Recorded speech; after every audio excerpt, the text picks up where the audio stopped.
আসসালামু আলাইকুম ফ্রেন্ডস, সবাই কেমন আছেন? আমরা আলহামদুলিল্লাহ ভালো আছি। সবাইকে জানাচ্ছি ঈদ মোবারক। আজকে ঈদের দ্বিতীয় দিন। আমি সকালে ঘুম থেকে উঠেই নাস্তা খেয়ে নিচ্ছি। আজকে একটু দেরি করে ঘুম থেকে উঠেছি। তারপরে আমি চলে গেলাম বারান্দায়, বারান্দার গাছগুলোতে পানি দেওয়ার জন্য। আর এসে দেখি মাশাআল্লাহ ৩টা বেলি ফুল একসাথে ফুটে আছে। কত সুন্দর ঘ্রাণ আসছে। তারপরে আমি সবগুলো গাছে এক এক করে পানি দিয়ে নিলাম। আর হ্যাঁ, যারা আমার চ্যানেলটায় নতুন তারা প্লিজ চ্যানেলটা সাবস্ক্রাইব করে দিবেন। আর ভিডিওটি যদি ভালো লেগে থাকে অবশ্যই একটি লাইক দিয়ে যাবেন। সবগুলো গাছ একদম শুকিয়ে আছে। যেহেতু বারান্দার ভেতরে গাছ, তাই বৃষ্টি হলেও পানি পৌঁছাতে পারে না। খুব বেশি বৃষ্টি হলে তখন পানি দিতে হয় না। আর এই তো সবগুলো গাছে আমি পানি দিয়ে চলে এলাম রান্নাঘরে। ভাতটা বসিয়ে দিয়েছিলাম, ভাতটা কিছুক্ষণের মধ্যেই হয়ে যাবে। আর তারপর ভাত হয়ে যাওয়ার পর আমি ঢ্যাঁড়স ভাজি করে নেব। এর জন্য পেঁয়াজ ভেজে নিচ্ছি। আর এই জায়গায় ঢ্যাঁড়স রয়েছে, আর সাথে কয়েকটা কাঁচামরিচও দিয়েছি।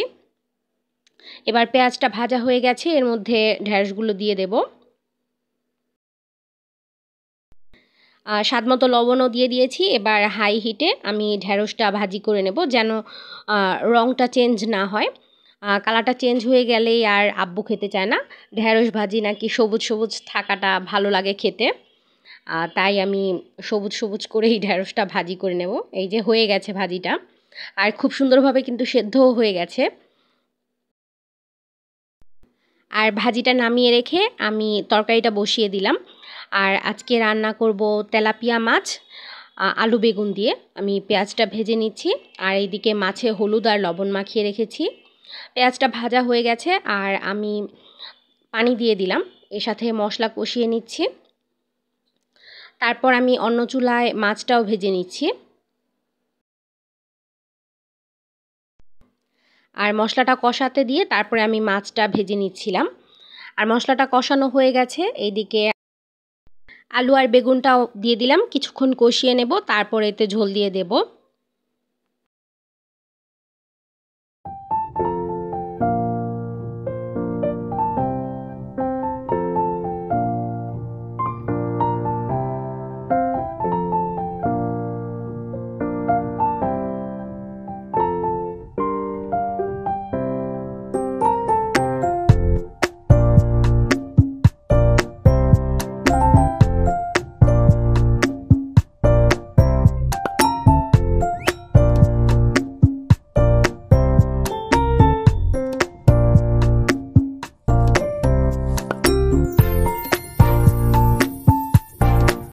আর মাছগুলো হালকা করে ভেজে নিয়েছি।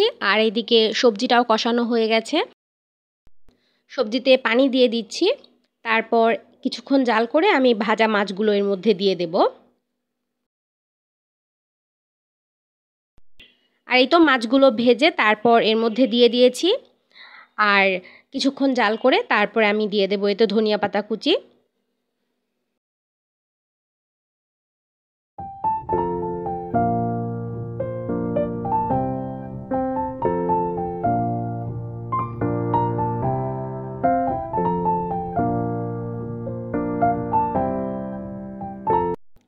আর এই তো তরকারিটা হয়ে গেছে, আমি ধনিয়া পাতা কুচি দিয়ে দিচ্ছি। আর আজকের রান্নাটা কমপ্লিট। তারপর আমি ফ্রেশ হয়ে চলে এলাম দুপুরের ভাতটা খাবার জন্য। আর বেশ অনেক দিন পর দুপুরে ভাত খাচ্ছি। কালকে তো খিচুড়ি খেয়েছিলাম, কালকে ভাত খাওয়া হয়নি।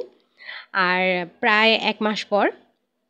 তারপরে আমি প্রথমেই ঢ্যাঁড়স ভাজি নিয়ে নিয়েছি, আর সাথে একটু লেবু চিপে নিচ্ছি। খুবই মজা হয়েছে। ঢ্যাঁড়স ভাজিটা একদম গরম গরম ভাতের সাথে খেয়ে নিচ্ছি। তারপর খেলাম বেগুনের তরকারি। বেগুনের তরকারিটা খুবই ভালো হয়েছিল, আলহামদুলিল্লাহ।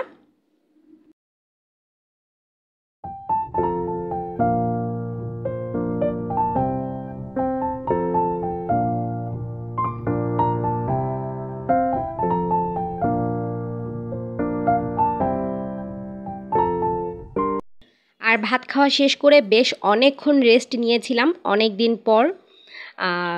ছুটি তো পাওয়া যায় না এখন, ঈদের সিজন, তাই একটু ছুটিতে ছিলাম। আর কাজও ছিল না খুব একটা।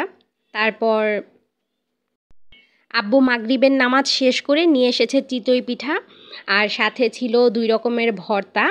তবে ভর্তা কম, আমরা এই তরকারির ঝোলটা দিয়েই খেয়েছি। কালকে যে মিষ্টি কুমড়ার তরকারিটা রান্না করেছিলাম সেই তরকারির ঝোলটা দিয়ে তারপরে আমরা চিতই পিঠাটা খেয়ে নিয়েছিলাম, আমি আর আব্বু খেলাম।